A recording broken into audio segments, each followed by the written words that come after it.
Sometimes I wonder if we understand Islam as it should be understood. Sometimes it's hard to strengthen our faith amidst all these distractions. Sometimes we're confused about what we want and what our next steps should be. Sometimes you need to take a moment and reflect on what matters most. And because we live in such uncertain times with so much going on around us, I guess sometimes we just gotta sit down and talk about it.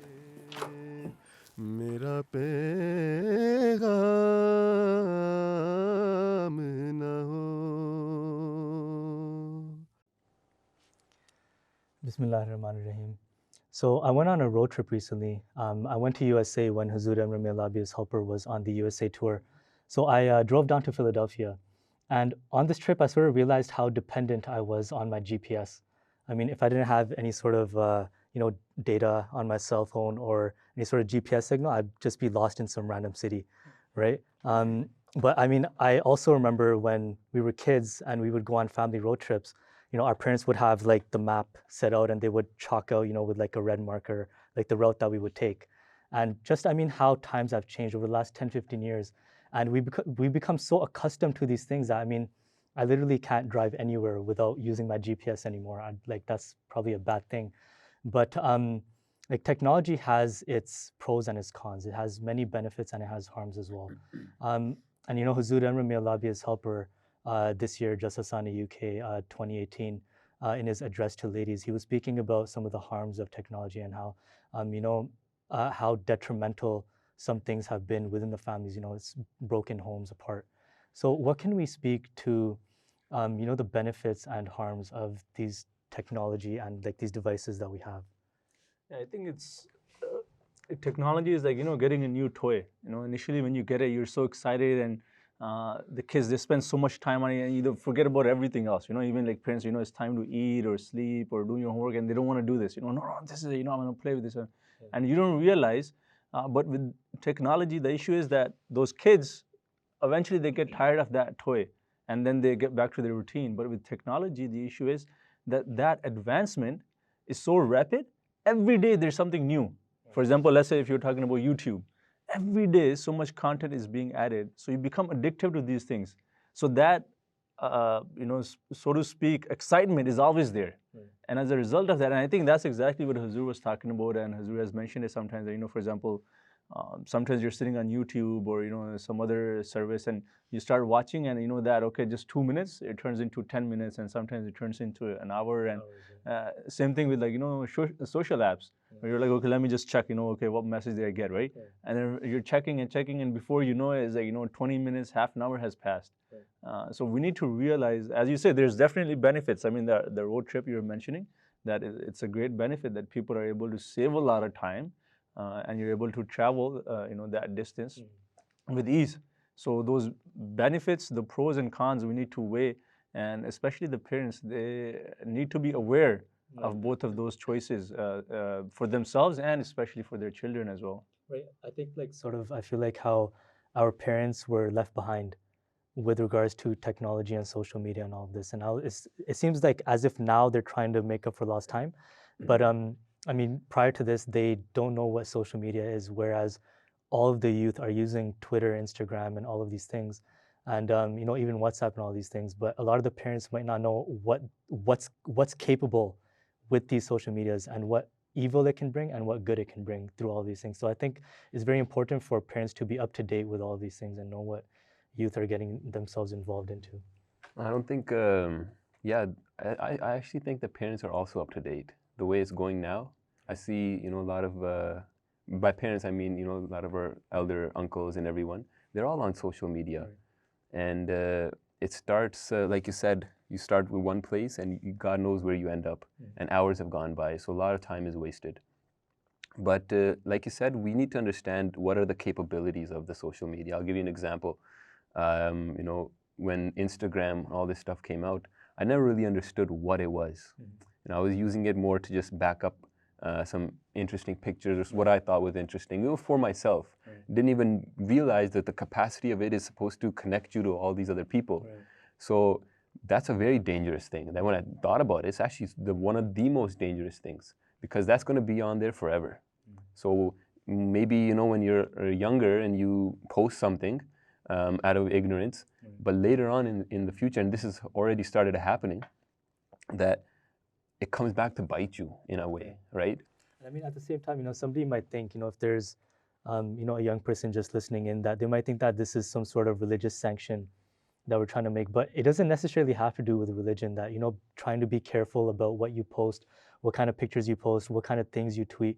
I mean, there are a lot of random thoughts. Even big political leaders, sometimes we see, you know, they'll just be randomly typing away, and then they're held accountable to that by society, right? We're just telling everybody to be careful about what they post, because like Hazur Amr, may Allah be his helper, has guided us, that, you know, there are a lot of people who have been hurt by these things, and this is just a reality that we have to accept, and we have to work around that, and then use all of these things to, you know, maximize the beneficial use of those things.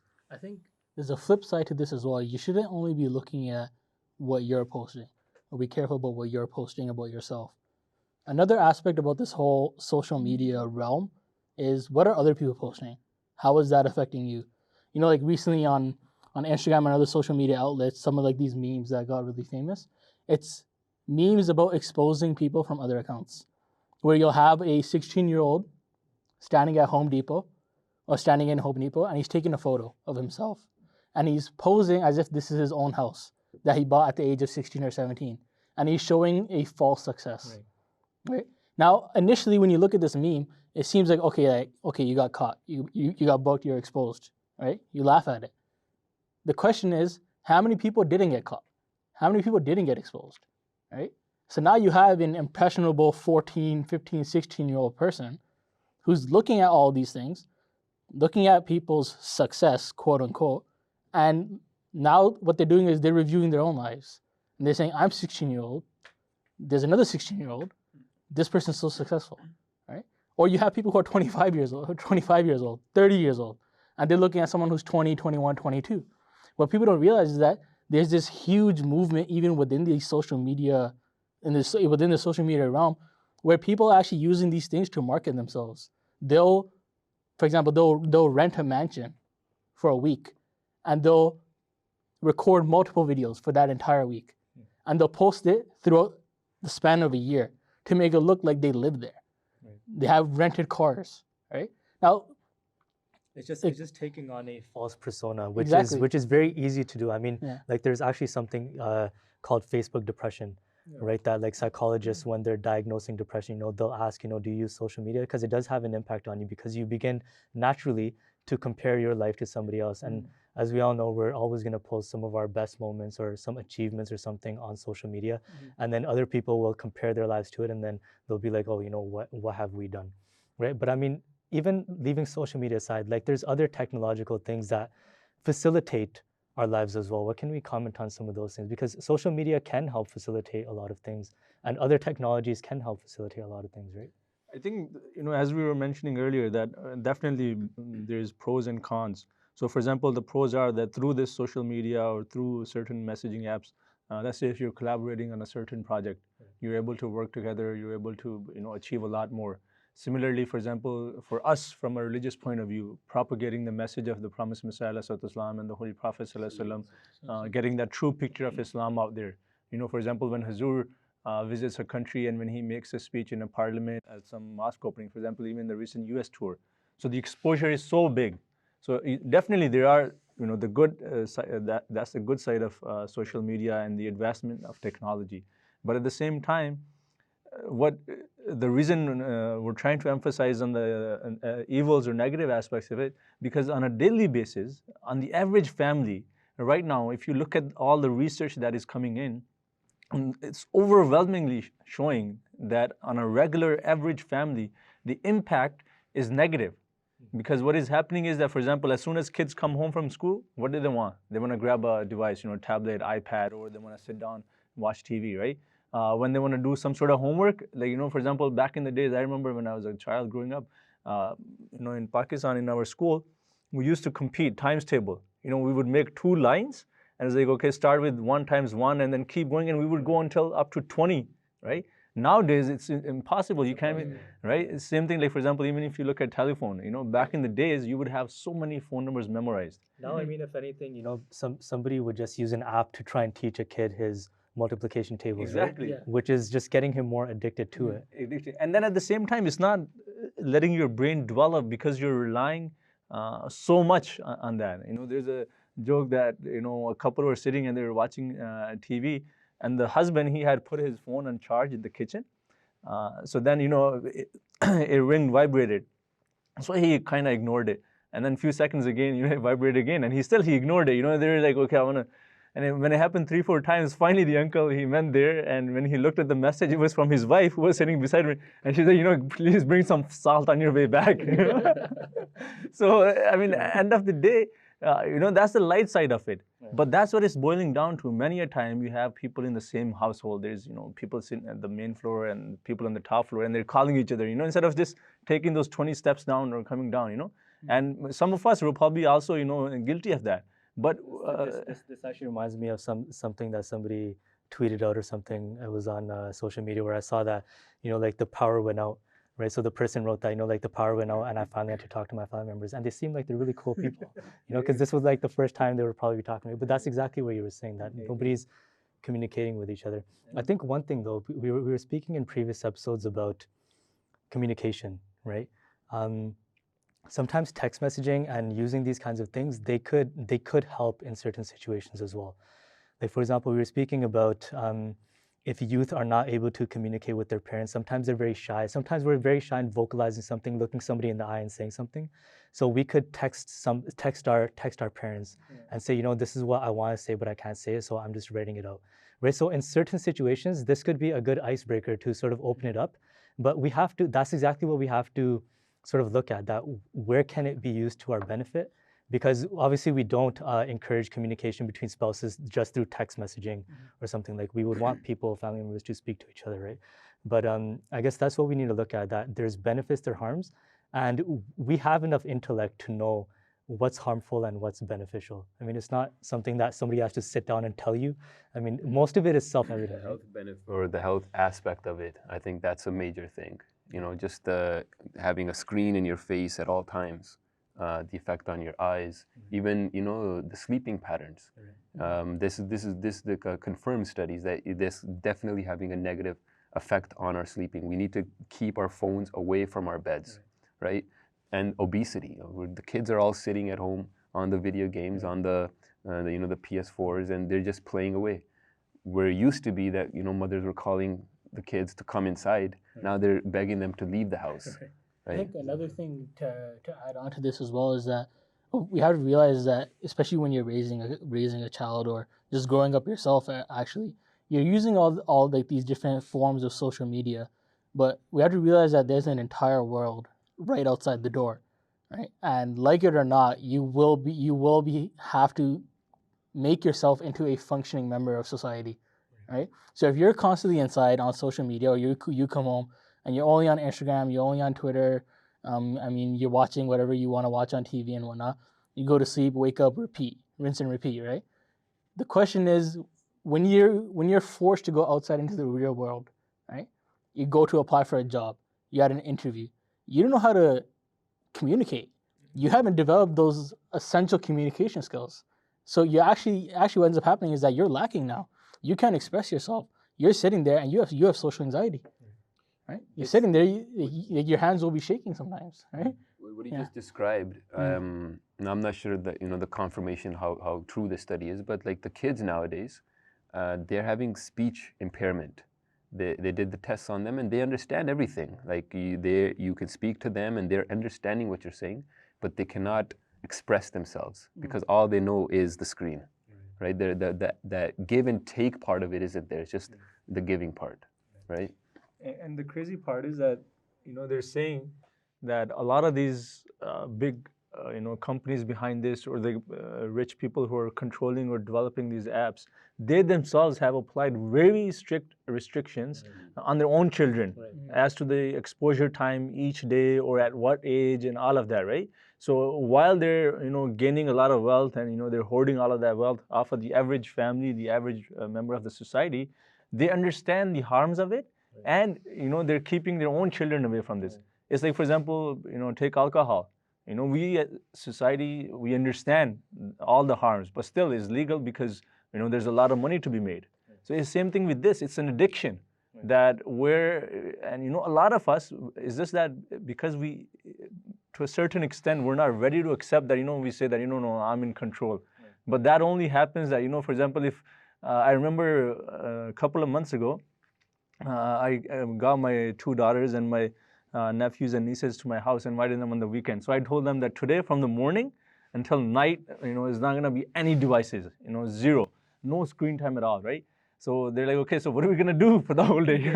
So I was trying to explain to them that, when I grew up back in the days, we didn't have it. This is how you have fun. Yeah. As a father, I have to teach you this. So, but we would do one activity, and after 20 minutes, they're like, Abba, now we're bored, or like, Mamu, what do we do now, right? So, I mean, eventually we got through the day, but it was, it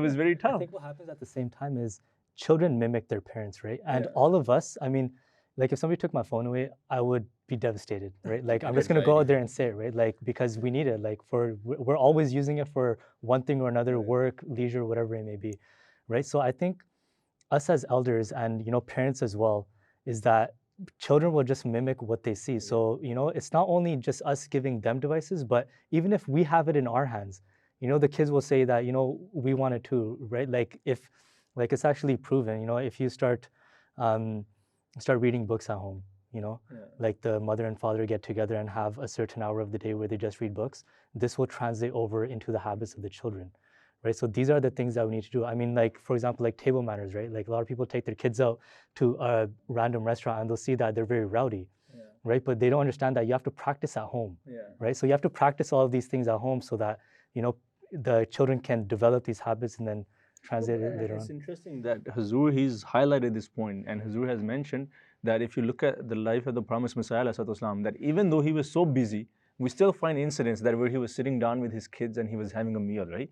And Hazur has highlighted that again and again, that parents, they need to have that friendship with their children. And as you just mentioned that, how many of us are at home having at least, not 3, but at least 1 meal where the family is sitting down, no devices, and everybody's eating together. Even, I mean, from the Holy Prophet ﷺ's time, right? Like we read our hadiths in which, the companions used to sit together and just talk and narrate stories. Very rarely does that happen, right? Like for us to come over here and start talking about this, it might happen every now and then, but it's not like a habit, right? And like we learn a lot from even the Holy Prophet ﷺ's time, right? That these are things that we should be doing. It's, it's just part of being human, speaking to other people that we're sort of beginning to miss out on. Yeah, definitely. I mean, socializing is a human phenomenon, right? This is something that human beings have been doing since the creation of human beings, socializing, That's right? how we've progressed and advanced as... Exactly. So, like, I mean, what some people would say is that this is the latest and greatest advancement of socializing, right? But it might be the latest, but the question is it the greatest? Because you're sitting at home and you have access to everything, not just something. You have access to every single thing. And you're not a grown man. You're not an adult. You're a 12-year-old. You have access to every single thing, right? And that leads to all these other social ills as well. I mean, I was reading a recent study that increased usage of social media actually leads people towards drug abuse, right? And the reason being is because there's so much propaganda out there, right? So, I mean, as an adult, you need to make sure that if you have a younger sibling or children and whatnot, you need to make sure that what they're looking at on their phones, it's controlled, right? It's controlled content, right? But I think that's the other problem with it, that I would say it's near, impossible to control that. Because nowadays there are so many services, like you have VPN and you have whatnot, that I would say it's near impossible for any parent to say that, okay, the experience I'm going to give my child is going to be contained, is going to be controlled. The only way, in my opinion, it can be controlled is that if they don't have the device. Otherwise, the only way is to actually like go somewhere without electricity. That's the only way. I'll give you an example. To a certain extent, right? But that's something very important that we would probably discuss. A lot of people would be interested. I mean, like this could be an entire separate debate at what age somebody should be allowed to use cell phones and whatnot. I mean, personally speaking, I had a shared cell phone amongst my siblings when I was in grade 10 and my oldest sister was in grade 12, right? So that's the sort of age at which we were allowed to have phones. Although it was a flip phone at that time, it wasn't like a smartphone on which you can just do everything nowadays, right? It was mainly just to text and make phone calls, right? To just communicate, which is less of what we're doing and more of like just taking in a lot of information. But what do you guys have to say with regard to that? I mean, like I said before, it can be debated whether or not, teens should have cell phones. And it's very... This is you trying to get us in trouble. Yeah, like it's very sensitive. So like somebody who's watching will be like, Manan Bhai doesn't want us to have cell phones, It's interesting you mentioned this because now, again, there's this new, movement, if you want to call it, that they're going back to that. A lot of these successful people, and they're business people, they're going back to the flip phone because of the distractions. And the way they do it is like, for example, even if you YouTube, there are certain channels that show documentaries. And again, we're saying use social media to, but it's the irony. Yeah. And they're showing that, the way they design the graphic, the user interface, it's made so that, you become addictive. Right. And it's so appealing and it's so colorful. And especially like you'll see that, for example, the colors blue, red, and green. And you'll see that a lot of the major, for example, Instagram, Twitter, Facebook, Google, they have these very similar colors because these colors are so appealing to the eye. But I mean, at the same time, when somebody makes a website, there's something called search engine optimization, right? And one of the aspects of this is how do you keep somebody on your website for longer? Exactly. Right? So people are doing research with regards to this, and they're making algorithms so that you stay on a website longer. Right. That's exactly what YouTube is doing. That's exactly what Twitter, Instagram, all these different social medias are doing. They're trying to keep us longer. And then what happens, like you were speaking about this earlier, that, sleeping patterns, right? But now you'll see that there are apps that sort of try to help with that, right? Yeah. So like the technology will be the culprit for that, but then it'll say, no, but if you install this one app, it'll make it like a yellow haze, and that will help reset your sleeping pattern. So don't worry, it's fine. You can use your phone as much as you want, right? It's just a lot of Band-Aid solutions everywhere. But going back to your question, I think Sobisa perhaps can give us the answer. The answer is to get out electricity, because I was going to give the example, after we're finished Jamia, he's instructed the missionaries to go to certain other countries. So I had that chance of going to Ghana, for example, and I was in this village for about 2 months, no electricity and anything. And I noticed that in those 2 months, everything in my life, it was in a perfect routine. I mean, I woke up with the sun, I went to sleep with the sun, because you don't have anything else to do really, and everything like falls into place. You wake up extra early for tahajjud. That's very interesting, because I went to Africa as well. I went to Benin, and even the most remotest villages I went to, they had data and they had cellular there, right? So I was able to connect to the internet even in those villages where we would have to take a vehicle up to a certain point beyond which a vehicle couldn't go. Then we would have to take like the motorcycle of the local missionary, and then to a place where even the motorcycle couldn't go, so we had to walk through water to get to that village, and the internet was working. And I'm just like, how does this work? Right? So I mean, both things, but you're right. At the same time, I was happy. How are you going to charge your phone though? Right? So you have a limitation on it. Yeah, definitely. Right? So I mean, it goes both ways. I mean, we just need to learn, and I guess it would be a more personal thing. Maybe parents could be, or the adults or the guardians of the children could be the ones who dictate, at what age, because they know their children best. They know what best to do with any type of situation. There's no blanket age that we can set that, before 16, no technology whatsoever. I mean, it's going to change, right? But I guess we all need to evaluate that, what benefit has it caused us and what harm has it caused us in the past or other people. Because I mean, life is too short to just make all the mistakes by yourself. It's just a matter of, having that intellect or having that personal thing that, I know I'm going to use it for good. And if something happens, then, I've learned my lesson, or I'm going to try my best to avoid the harms that I know are associated with it. And I mean, for youth nowadays, like I said before, everything is self-evident. Yeah. Right? Like, you don't need to sit. One thing we could all agree on, hopefully, is that the parents have a responsibility, right, and the kids are watching them. Like I have a niece, and any chance she gets, like we're talking on the phone with her, through Skype or whatever. I can tell she's looking at us, but now she's fidgeting. She's doing other stuff at the same time. She's only 2, and she's capable to do all that. I couldn't ever even imagine something like that. So the kids are watching the parents. The parents need to spend the time with their kids, spend the time, socialize with the kids, and so that at least they have some kind of a good backing that this is some moral training, some tarbiyah towards a positive direction.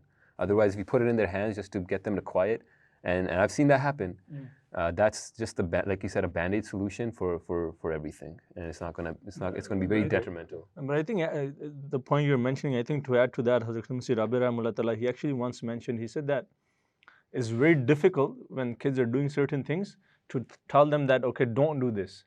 Instead, he says that you need to introduce activities, something new, and then hope and work with them so that that activity will overtake the bad activity. So that's exactly what you're saying, that the parents and especially the older siblings who understand the harms of technology, they need to understand that these things, the harm is definitely greater. All the research that is coming in is, with the social media and all of that. So the family has to spend time together. When you're at home, there should be limits that, for example, let's say, okay, at least let's have, dinner together. Or if we're going to watch something on YouTube, as Hazur has been saying again and again, okay, at least watch something from MTA as well, because all the content from MTA is on YouTube as well, right? So, I mean, just to sort of wrap it up, I mean, with regards to technology, something that we forgot to mention, something that we must understand is that technology was also, created for the advancement of the message of the Prophet Muhammad Islam. So if we always keep this thing in mind, keeping our end goal in mind, it will sort of make our usage more applicable to that end goal, right? So there's a lot of great benefits and some harms to technology. It's just a matter of evaluating and seeing where it's going to serve us and where it's going to go against us. Some great points were made today. Jazakallah for joining us. Assalamu alaikum wa rahmatullah. None halane Jama'at मुझे कुछ कहना है पर है ये शर्त के ज़ाए मेरा पैगाम